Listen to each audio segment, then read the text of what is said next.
Bonjour, bonsoir, suivant l'endroit d'où vous nous recevez dans le monde.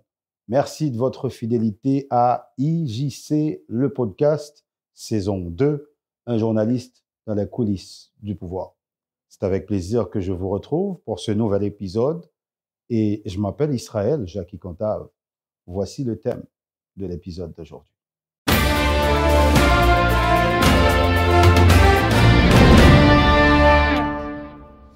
Je cherchais une citation, comme je le fais chaque fois que je démarre un épisode.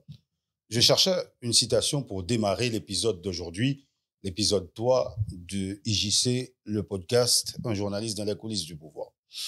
Et je suis tombé par hasard comme ça sur cette citation d'un écrivain et artiste algérien qui s'appelle Mouloud Ferraoun. Il dit ceci, et je cite à propos des hommes riches, il dit « Tout le monde sait que l'homme riche est avare. Avare pour garder jalousement son bien et pour l'augmenter au besoin. L'avarice étant une qualité fondamentale pour devenir riche et le demeurer. » Dans cet épisode, vous allez voir comment le pouvoir en Haïti a toujours été une espèce de télécommande entre les mains des hommes riches. Vous allez me dire, c'est partout pareil. Vous avez raison parce que derrière tous les hommes politiques, derrière les groupements politiques, derrière les partis politiques, il y a toujours peu ou prou des hommes d'argent. Et c'est normal. Généralement, ce sont eux qui financent les partis politiques, ce sont eux qui investissent dans les campagnes, qui construisent le narratif des candidats, des hommes et des femmes politiques, et avec la possibilité d'un retour sur investissement qui généralement se matérialise à travers des contrats juteux dans le domaine de compétences, dans le domaine d'activité de ces hommes riches. Ça arrive partout dans le monde. Donc, Haïti n'est pas un cas à part. Mais dans ces pays, généralement les pays développés, occidentaux, où il y a toujours un État fort qui non seulement minimise la portée de ces hommes riches, mais aussi garantit ne serait-ce qu'un strict minimum pour la grande majorité, parce que généralement, les hommes riches, c'est quand même un pourcentage minime de la population. D'ailleurs, pour la population mondiale, c'est environ 5-10% des hommes riches qui dominent, qui gèrent la richesse, à peu près la richesse mondiale. Donc, il y a toujours un garde-fou qui est un État, qui sont des institutions généralement fortes qui minimisent la mainmise, qui minimisent la portée de ces hommes riches. Mais chez nous, le grand écart, il est fait. Chez nous, le grand écart, il est constaté. Et chez nous aussi, généralement, l'État se confond avec ces hommes riches, ce qui fait que le plus souvent, c'est encore ces mêmes hommes qui dirigent l'État, ne serait-ce que par personne interposée. Pendant longtemps, les riches dans le pays d'Haïti étaient toujours en bachal dans les affaires politiques. Certes, ils étaient financés partis politiques, ils étaient financés plus candidats qui plus ou moins populaires, mais ils étaient toujours en bas. C'est généralement non hôtel dans la capitale là, non appartement que yo gagné en côté en cachette en bas, yo rencontré candidat, yo décidé combien cob y a bali et yo décidé tout qui gens y a prend cob yo bac les candidats ça soit vin président, soit vin ministre, directeur général ou du moins vin parlementaire, sénateur ou bien député. ou te qu'on tendait parler de yo, mais ou pas qu'on ouais. Cependant, nous venons remarquer que sous pouvoir Matelia, ou vin ouais yo, pi présent. Yo imposé présence yo. Et facile pour reconnaître yo, généralement, yo toutes, ou presque yo toutes, c'est rouge. Sous pouvoir Matelia, majorité réunion important qui t'est fait yo, ou t'es toujours ouais, gan pile grimo dans réunion yo. T'es toujours gain ti rouge qui a rebord table là.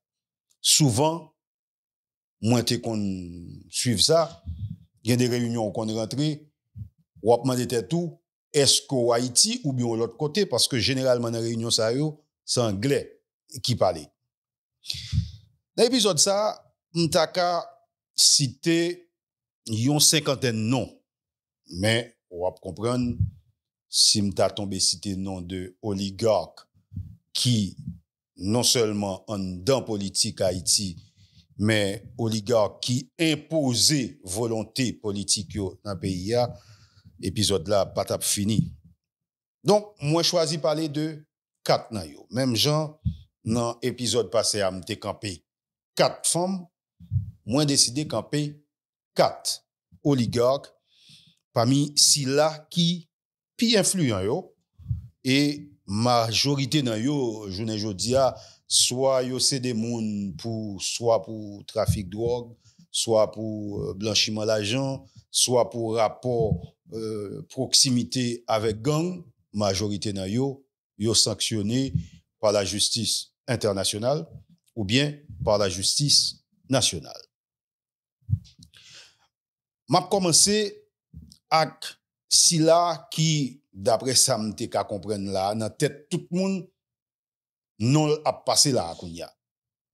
Yon nèg qui dans secteur privé très présent dans politique en Haïti depuis plus d'une vingtaine d'années. N'a parlé de Pierre Réginald Boulos.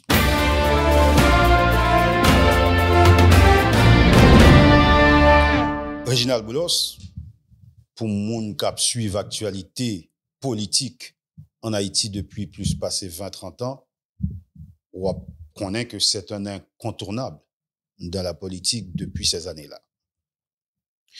Je vais vous épargner sa biographie, c'est quelque chose que vous pouvez trouver partout sur le net, mais je vous dirais simplement que il est né aux États-Unis, de père et mère haïtiens. Donc, quand il est né, il est à la fois haïtien et américain.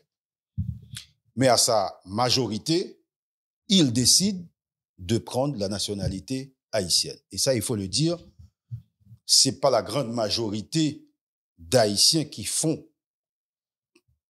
C'est pas la grande majorité d'Haïtiens qui choisit quitter nationalité étrangère, renoncer à une nationalité étrangère pour une nationalité haïtienne. Lui, il l'a fait. Et après ses études de médecine, il décidait rentrer à Haïti et il décidait commencer service social li dans Cité Soleil. Et ça, c'est tout à son crédit, puisque Réginald Boulos pral dans l'hôpital Sainte-Catherine-Labouré, dans Cité Soleil, zone Linto. Réginald Boulos pral dans foyer Saint-Vincent, dans zone Boston.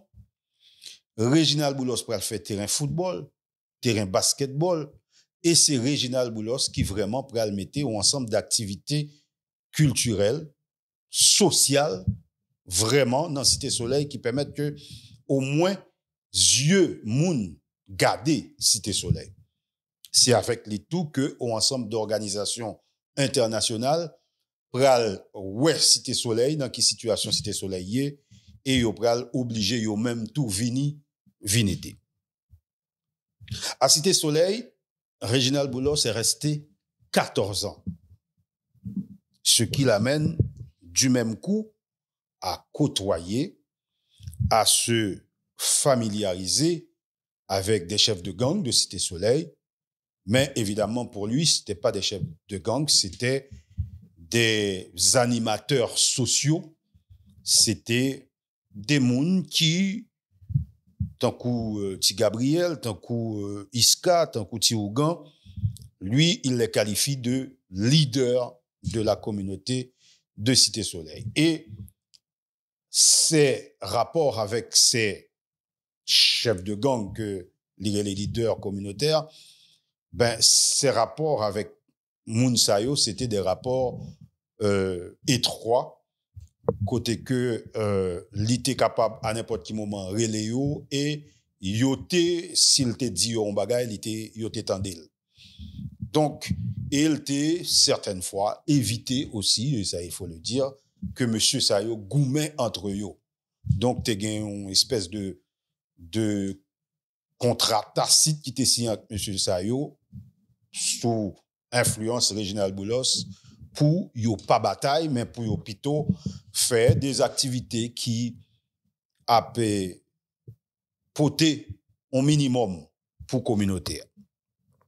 Mais en 1996, Réginald Boulos décide de quitter la pratique médicale et pour aller commencer rentrer dans les affaires. Et ça, c'est une nouvelle carrière qui s'ouvre à lui dans le développement des affaires. Tout en représentant le groupe d'investissement Boulos de sa famille, il est aussi devenu président d'Intercontinental Bank SA entre 1996 et 1998. C'est lui qui a négocié et obtenu la fusion de cette banque avec la Sogebank. Il y en a un plus gros banque en Haïti. Et en 2003, Boulos a orchestré aussi la restructuration de l'un des plus anciens quotidiens d'Haïti, que il a baptisé le Nouveau Matin. De 2000 à 2010, Boulos créé un paquet d'autres entreprises, tant que Delimart, qui c'est une chaîne de market qui vendent produits alimentaires et produits de consommation quotidienne. Mais surtout, li mettait campé Autoplaza, qui c'est un concessionnaire automobile et qui c'est en quelques années pour être devenu le premier concessionnaire automobile en Haïti. Et plus récemment, li était participé toujours en ça qui gagne pour avec les affaires business, il était participé dans la rénovation hôtel El Rancho qui était l'ouvri il y a pas longtemps sous une nouvelle appellation qui c'est NH El Rancho. Donc, en affaires, autant dans la pratique médicale, Réginald Boulos a fait du succès. Il a réussi. Mais Réginald Boulos voulait entamer un autre bagaille. Pendant qu'il réussit dans les affaires, pendant qu'il met à côté, entre parenthèses, sa carrière médicale, il décide d'ouvrir une carrière politique. De par sa position d'homme d'affaires à succès, il tirait de temps en temps les ficelles et faisait élire des parlementaires, faisait élire des présidents, accompagnait certains d'entre eux lors de leur campagne, etc., etc. Mais l'hypotco paraît tête li devant projecteur. En 2019, Boulos va surprendre tout le monde. Il s'oppose au président Jovenel, puis lance son parti politique MTV Haïti. Cette nouvelle organisation politique qui, selon lui, s'appuie sur 4 piliers: la jeunesse, le droit des femmes, les paysans et la diaspora. Boulos présente cette nouvelle formation comme un parti de gauche, humaniste, progressiste, révolutionnaire, qui prône l'émergence d'une société démocratique et pluraliste. Mais nous, on va pas commencer par 2019. On va commencer par 2010. on va retracer le parcours politique de Réginald Boulos, son influence politique dans le pays et ce dont il a profité par rapport à cette influence. 2010, d'abord. Lors des élections de 2010, Réginald Boulos est président du comité exécutif du Forum économique du secteur privé.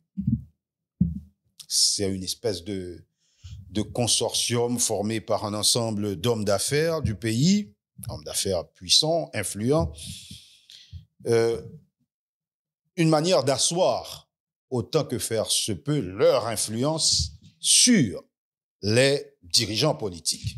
Le forum économique du secteur privé est créé et d'abord au niveau de ce conseil, au niveau de ce forum, Réginald Boulos est le directeur exécutif. C'est le numéro 1. On sait qu'en 2010, fin 2010, il va y avoir les élections présidentielles. Je sais qu'il y a un ensemble de candidats en lice pour ces élections. Candidat de Unité, Jude Célestin, le candidat Michel Martelly, le candidat Mirland Maniga, le candidat Moïse Jean-Charles, etc., etc. D'abord, au niveau du Conseil électoral provisoire, le Forum économique, pour ne pas dire Réginald Boulos, a quand même réussi à imposer un homme à l'intérieur du Conseil électoral provisoire.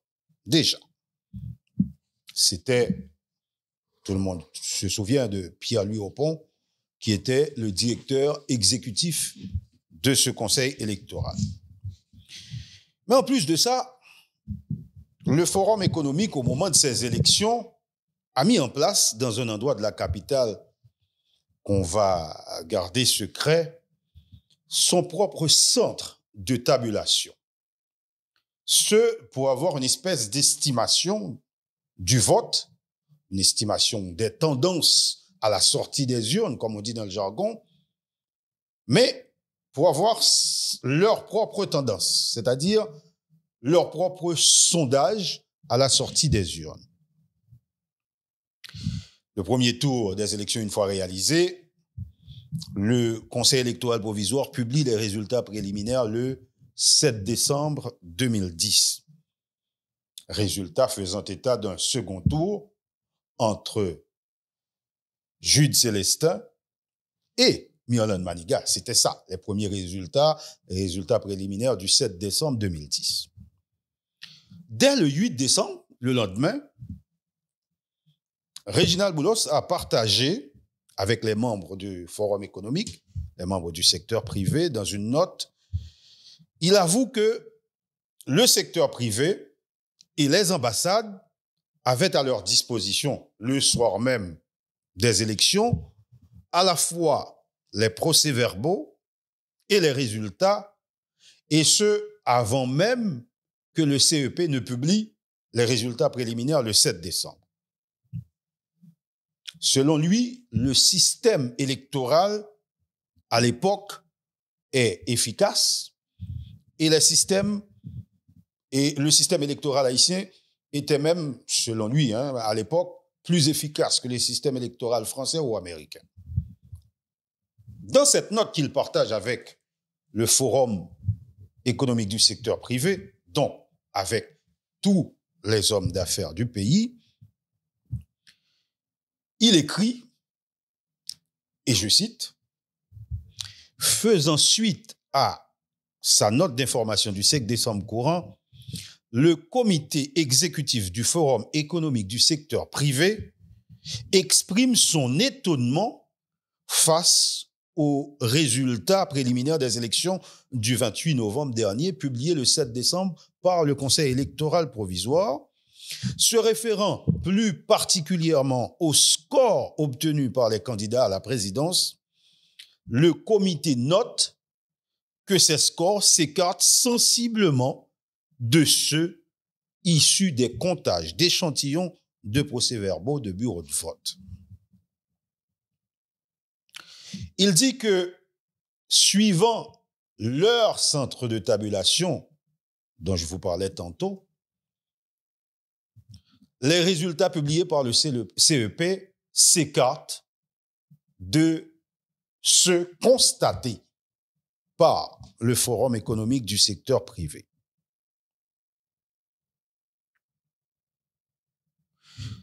Du coup, le Forum estime que, par déduction, que les résultats faisant croire que Mignon Maniga et Jude Célestin seraient au second tour, c'est de faux résultats. Le Forum avait alors choisi, par sagesse et en respect de la loi électorale, de ne pas publier le résultat du comptage réalisé le jour même des élections. Tous ces résultats, et là je termine avec la note du secteur privé, tous ces résultats montrent un deuxième tour entre Mignon Maniga et Michel Martelly. À partir de là, par cette note, le Forum économique avait déjà, comme on a bien compris, choisi son candidat et le Forum économique allait tout faire pour porter Michel Joseph Martelly au pouvoir. Là, c'était en 2010. Je continue de raconter le parcours politique, l'influence politique de Pierre-Réginald Boulos dans le pays. 2014 maintenant. 2014, Laurent Lamotte est Premier ministre de Martelly dans un pays qui part en vrille. Les rues se déchaînent contre Martelly, l'opposition met des milliers de personnes dans les rues et le reste du mandat de Martelly est fortement menacé. Il lui faut un plan de sortie de crise. Et quand il faut un plan en Haïti pour sortir le pays de la crise, généralement, Réginald Boulos n'est jamais très loin. Il prend la tête d'une commission présidentielle chargée de préparer ce plan.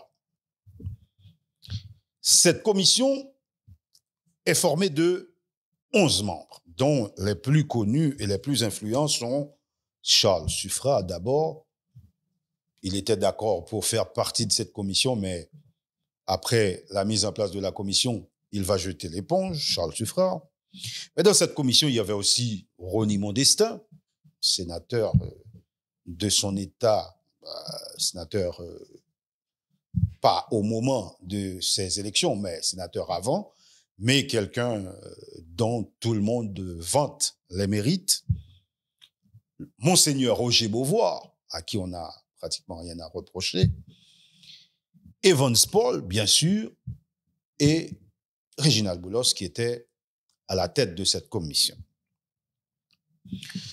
La commission prépare pendant une semaine son plan de sortie de crise. Et dans ce plan, évidemment, la commission recommande la tête de Laurent Lamotte et Réginald Boulos va imposer Evans Paul comme Premier ministre. Là, nous sommes en 2014. 2016. 2016, Privert est président de la République, président de transition, et annonce des élections présidentielles pour la fin de l'année. Des élections qui étaient initialement prévues pour fin 2015, mais vous le savez, en Haïti, c'est ça, les élections étaient maintes fois reportées pour cause d'insécurité, pour cause de problèmes d'argent, etc., etc. Le candidat du PHTK est en campagne depuis déjà longtemps, Jovenel Moïse, et Jovenel Moïse bénéficie évidemment du soutien de Réginald Boulos. Soutien, mais aussi financement. Je dis financement, mais je devrais dire plutôt investissement, puisque vous allez le voir, le retour sur investissement va être colossal. Et c'est là que j'en viens à la première année du pouvoir de Jovenel Moïse en 2017. Finalement, bon, on sait ce qui s'est passé avec les élections sous Privert, pratiquement 4 ans de campagne, puisque les élections auraient dû se tenir en 2015, finalement en 2016, et en 2017, les élections ont finalement eu lieu, fin 2016, et comme vous le savez, Jovenel Moïse est devenu président de la République. Mais nous sommes en mai 2017, le président Moïse lance la caravane du changement dans la localité de Lagrange à Saint-Marc. Alors là, le projet appelé caravane du changement, c'est un projet qui s'étend sur plusieurs départements, mais les deux principaux étant l'Artibonite et le Grand Sud. On ne sait pas vraiment combien a coûté ce projet. Certains chiffres parlent de 3 milliards 500 millions pour le Grand Sud, 197 millions pour l'Artibonite. Officiellement, la caravane du changement n'avait pas de budget. Donc, ce n'était ni un projet, ni un programme. Mais la part du gâteau qui était réservée à Réginald Boulos dans ce qui n'était même pas un projet, dans cette nébuleuse qu'est la caravane du changement, cette part du gâteau allait être généreuse, conséquente. Et c'est Otto Plaza qui va entrer en action. Un projet de plus de 120 millions de dollars a été mis en place à la vitesse de l'éclair, sans appel d'offres et en dehors de toutes les règles de bonne gouvernance. Les groupes Otto Plaza de la famille Boulos, Automeka de la famille Saliba, Arti et Moscoso et Itouak de la famille Bonnefil sont les principaux bénéficiaires de cette grande caravane du changement. Mais je vous le disais, la part la plus précieuse de ce gâteau va revenir à Réginald Boulos. Lui, son rôle, c'est de fournir les matériels roulants pour la caravane. Et il a pour cela signé un contrat avec le président Jovenel dans lequel il a promis d'assurer aussi la maintenance de ces matériels sur une période de 4 ans. Et c'est là que le bas va blesser, parce que la maintenance de ces matériels, de ces gros matériels roulants, coûte beaucoup plus cher que leur acquisition. Et plusieurs de ces matériels ont commencé à tomber en panne en pleine zone rurale. La caravane du changement, après quelques mois, a commencé à battre de l'aile. Et Réginald Boulos n'a pas l'intention d'assurer la maintenance de ces matériels. Donc il se dit, comme j'ai pas envie, comme j'ai pas la volonté ou comme j'ai pas l'argent, j'en sais rien, pour assurer la maintenance de ces appareils, ce que je vais faire, c'est que moi, Réginald Boulos, je vais passer à l'opposition. En 2019, donc, comme je vous l'ai dit tout à l'heure, soit 2 ans après avoir signé ce contrat, il fonde son parti politique, MTV Haïti, et passe à l'opposition. Il sera donc en première ligne, aux côtés de André Michel, Don Cato, Moïse Jean-Charles, à réclamer le départ de Jovenel Moïse.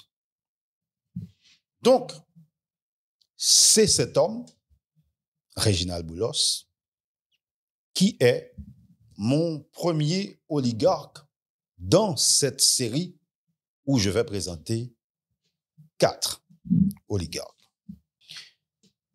Mais Réginald Boulos est surtout célèbre dans le pays pour son fameux prêt que lui a accordé l'ONA. C'est à date, si je ne m'abuse, je ne connais pas les comptes de l'ONA, le plus gros prêt accordé à un homme d'affaires en Haïti. 700 millions de gourdes.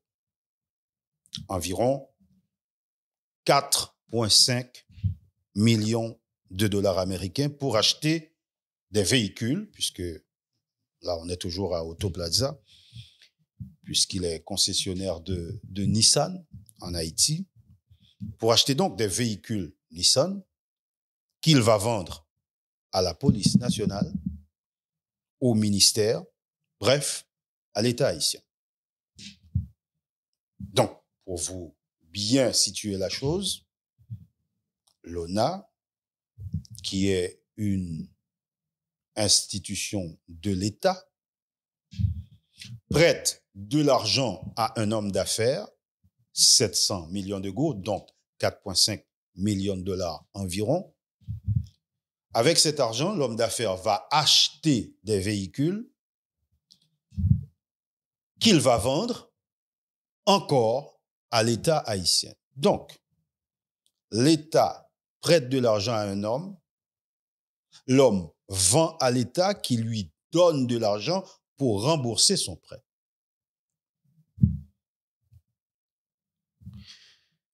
Seule contrepartie, M. Boulos doit rembourser à l'État haïtien, tenez-vous bien, 1% sur chaque véhicule vendu sur une période de 10 ans. 4,5 millions de dollars, acheter des véhicules pour vendre à l'État, et quand l'État vous paye, vous devez restituer, rembourser votre prêt à hauteur de 1% sur chaque véhicule vendu pendant une période de 10 ans. Et quand le pays est loc, quand les barricades montent très haut, quand les manifestations se multiplient, les véhicules ne se vendent pas. Donc, l'État ne peut pas percevoir son 1%, donc pas de remboursement.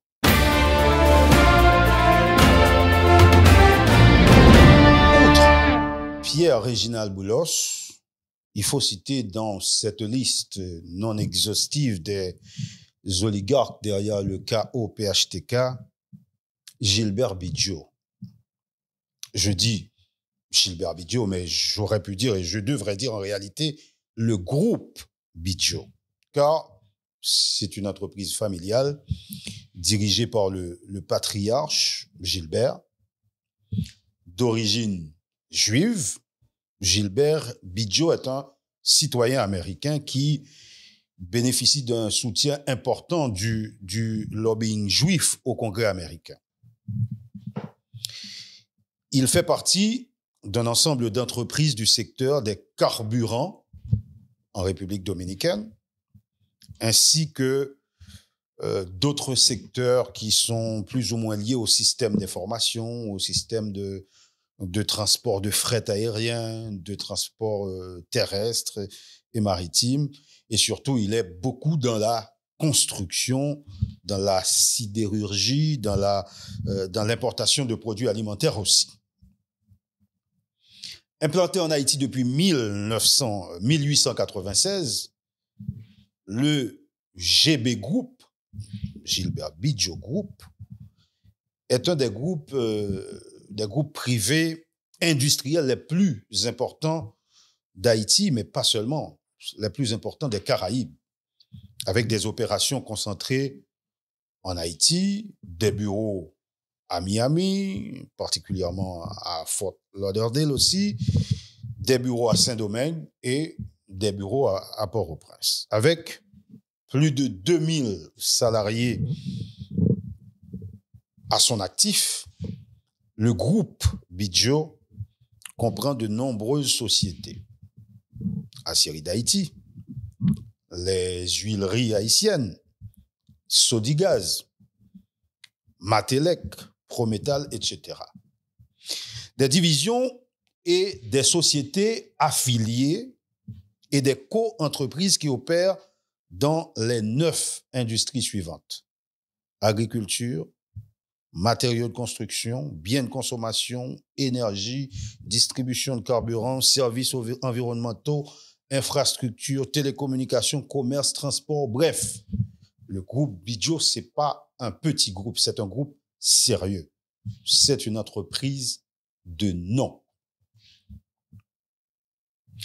L'entreprise, en Haïti, couvre toute la gamme de produits que je viens de citer. Il comprend le port Lafito, une entreprise mixte construite avec les fonds de l'État haïtien suivant un accord conclu sous Martelly pour un investissement global de 150 millions de dollars américains. Cette enveloppe servira à l'établissement d'une zone franche dans le port Lafito qui lui coûterait 65 millions de dollars. En plus de cet investissement, le groupe Bidjo, si je vous explique bien la situation, le groupe Bidjo a, en plus du port Lafito, qui a une construction mixte privé-public, le groupe a bénéficié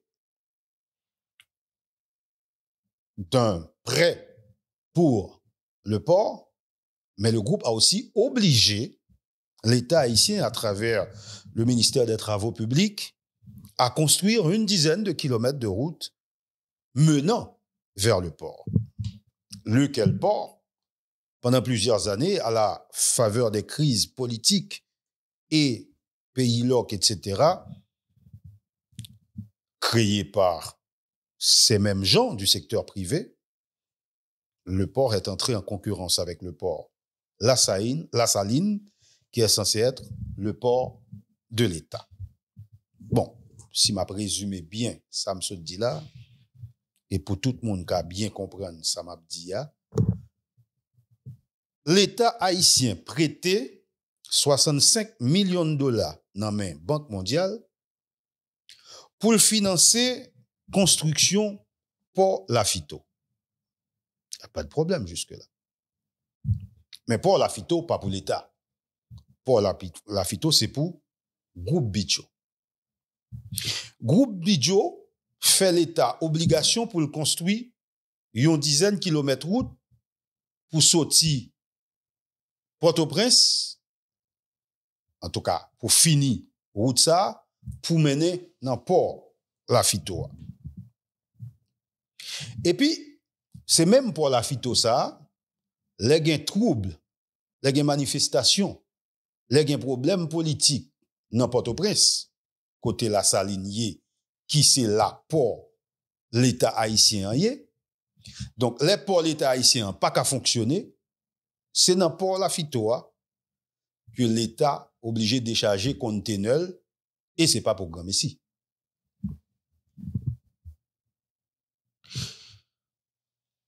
Pour ça donc, vient rentrer en concurrence directe avec pour l'État haïtien. Mais on ça de plus grave, c'est que pour ça après elle fait main par la suite pour qui ça? Pour après elle fait main parce que t'es gain trafic de drogue, exam, la justice te découvri qu'a fait là-dedans. Pour ça après elle fait main par un commissaire de gouvernement, les découvri un conteneur ZAM qui débarquait dans port ça. Selon les révélations de WikiLeaks publiées dans le Pandora Papers, le groupe Bidjo possède le réseau des stations Texaco en République dominicaine. Dans le domaine de l'énergie, l'homme d'affaires Bidjo est crédité d'opérations dans 5 pays des Caraïbes ainsi que 400 stations-service pour les marques Shell, Chevron et Texaco. Il opère dans 8 aéroports et 5 terminaux d'importation de carburant, dont Aviation Business à Punta Cana, Santiago, Samana, en République dominicaine. Le groupe Bidjo détient également un capital important dans les huileries haïtiennes, une société dédiée à la fabrication d'huile, de poudre détergentes, de margarine, de produits d'emballage et autres. C'est aussi le deuxième plus grand groupe de construction en Haïti. Tout le monde le sait, le fer en Haïti, c'est l'affaire de groupe Bidjo. Tout businessman en Haïti connaît business fait ou pas rentrer la donne. C'est monopole, groupe Bidjo. Et si ou t'a aventuré dans business ça, dans business fait, que ce soit importé par bateau ou bien importé en provenance de République dominicaine, n'importe businessman haïtien Abdoussa, de pour entrer dans business fait, si ou pas une autorisation, groupe Bidjo, ou mettre fait quoi sur Baptistero? Je viens de vous camper deux parmi les 4 oligarques que je prévois de vous camper dans cet épisode 3.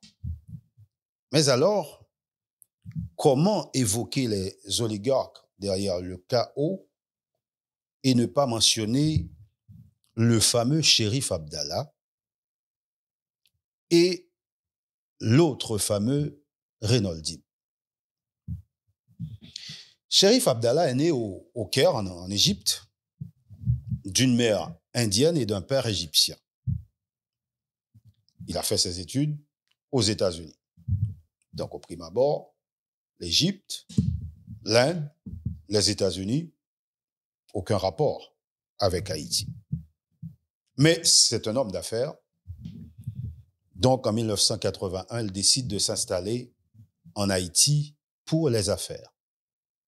C'est normal.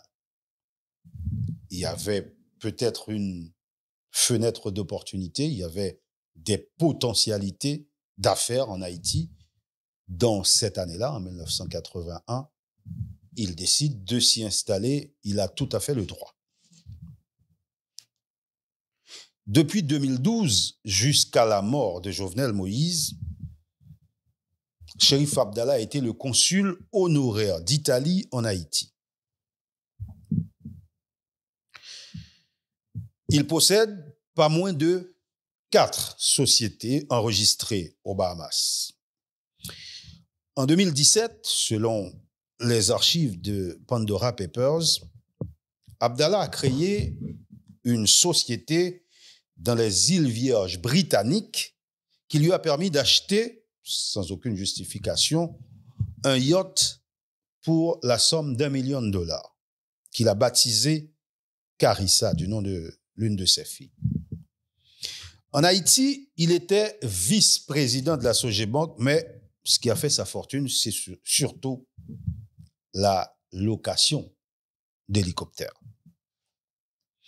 Chérif Abdallah possède la firme Helico SA. En réalité, c'est une firme qui loue des hélicoptères en République dominicaine pour les sous-louer aux autorités haïtiennes. En février 2019, par exemple, la firme signe un contrat avec l'État haïtien, contrat dans lequel elle donne en sous-location 2 hélicoptères, dont un de marque Bell, mis à la disposition du président Jovenel Moïse, et un autre de marque Robinson, mis à la disposition de l'ancien président Michel-Joseph Martelly.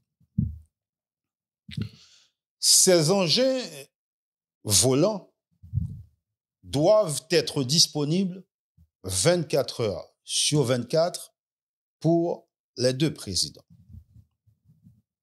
Même quand le président yo abdomi, hélicoptère stationné sous une espèce de tarmac quelque part côté yoka stationné li.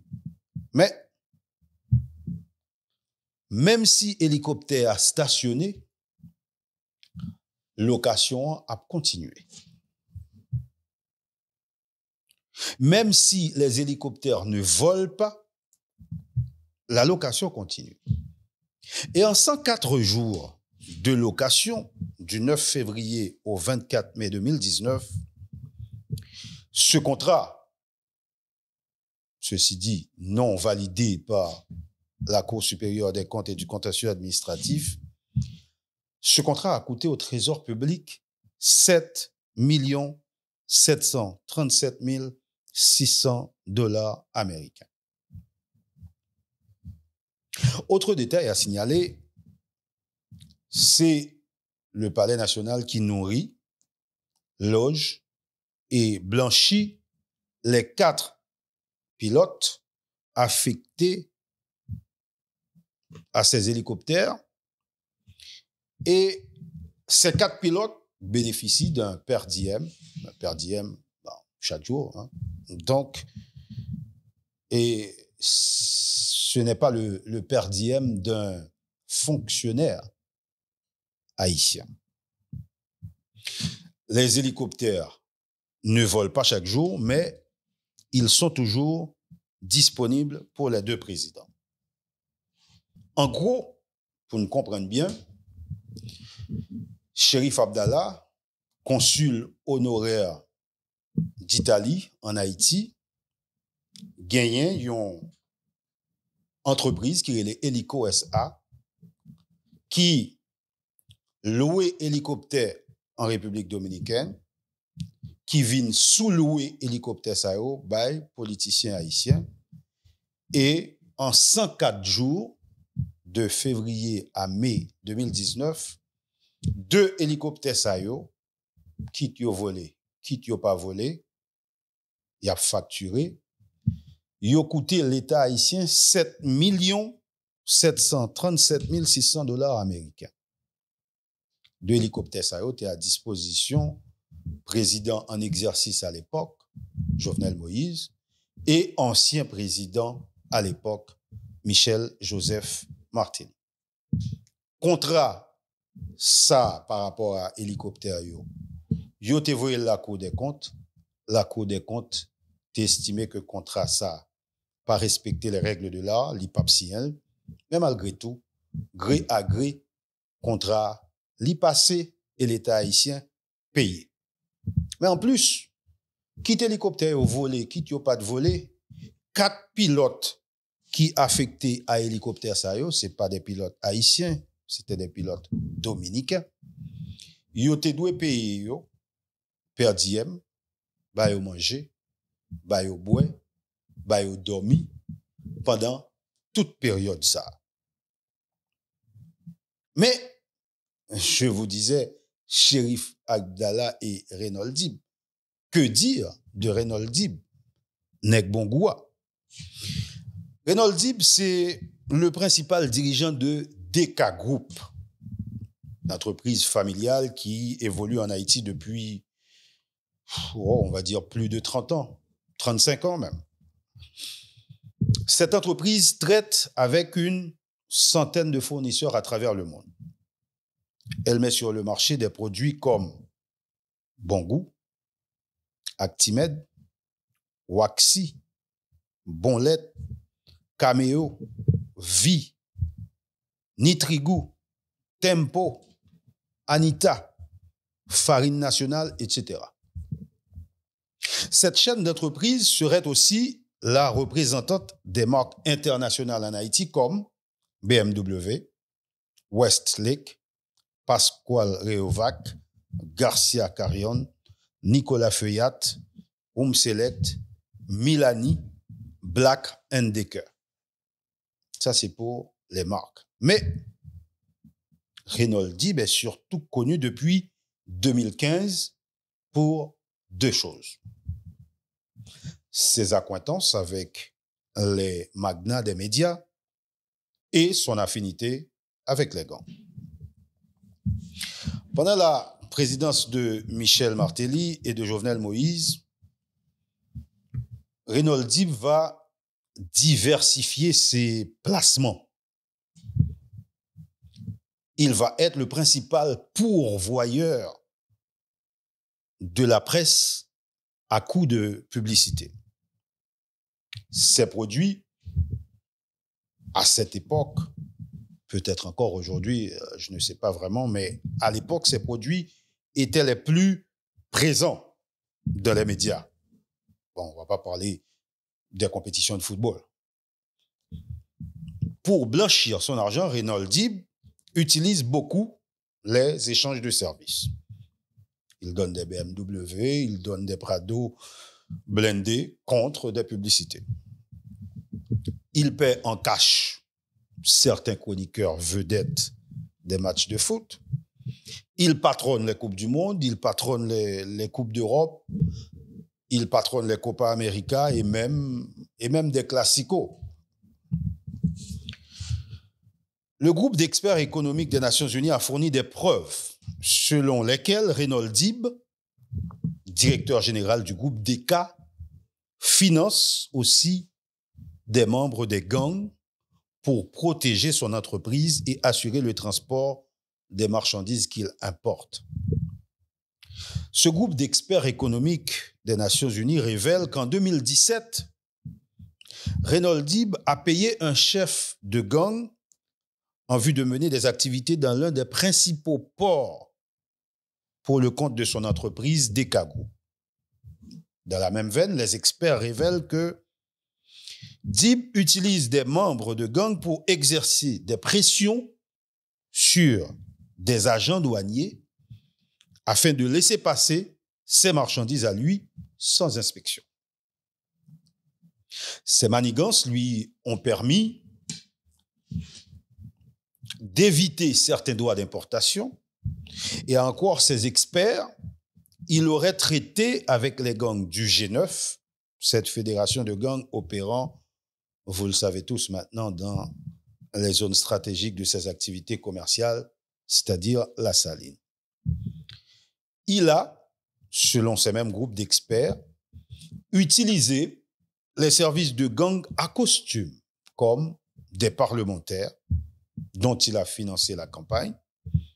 Et là, les experts citent Nenel Kassi, Gary Bodo et autres. Il a aussi instrumentalisé, suivant ces experts, les artisans du pays LOC et les instigateurs du Barricade C'est Aveni pour faire de la concurrence déloyale s'agissant de la circulation de ces marchandises. Et pour boucler la boucle, c'est au FAES qu'on retrouve les produits de DECA Group dans les kits alimentaires distribués lors des catastrophes naturelles ou dans les restaurants communautaires. Le groupe a même fourni des Delco diesel pour alimenter le pays en électricité. Réginald Boulos, Gilbert Bidjo, Chérif Abdallah, Reynald Dib sont ceux que j'ai indexés dans cet épisode.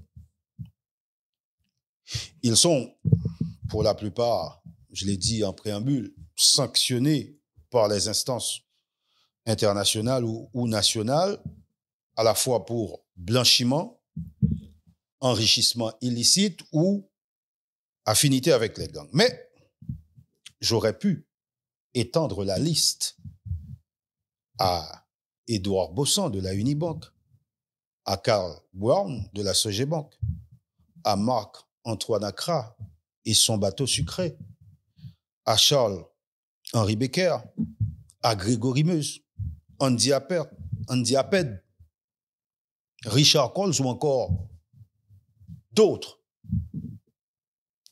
Tous, à un niveau ou à un autre, ont contribué à l'émergence, au développement et ont profité du chaos. Mais ils n'étaient pas les seuls. Pour asseoir le chaos, il fallait derrière une idéologie. Il fallait un narratif. Il fallait des concepts. Il fallait des discours. il fallait des théoriciens. Il fallait donc des intellos. Les intellos, derrière le chaos, c'est le thème du prochain épisode de IJC, le podcast, un journaliste dans les coulisses du pouvoir.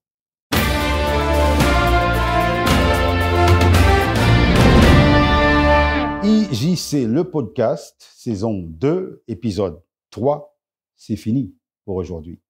J'espère que le contenu vous a plu. Rendez-vous dans une semaine, lundi, pour le prochain épisode. D'ici là, je vous souhaite de passer une excellente journée ou une excellente soirée. Et je vous laisse avec ce proverbe haïtien. Les mal finis volés, s'il pas jeune poule, la prend paille.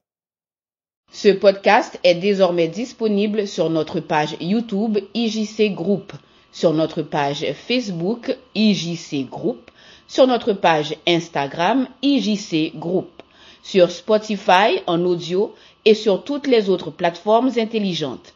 Continuez de vous abonner sur notre page YouTube en cliquant sur la petite cloche en haut et à droite. N'hésitez pas à laisser vos commentaires et continuez de partager ce lien pour permettre à d'autres de nous rejoindre. Vous venez de suivre l'épisode 3 de la saison 2 de IJC, le podcast, un journaliste dans les coulisses du pouvoir.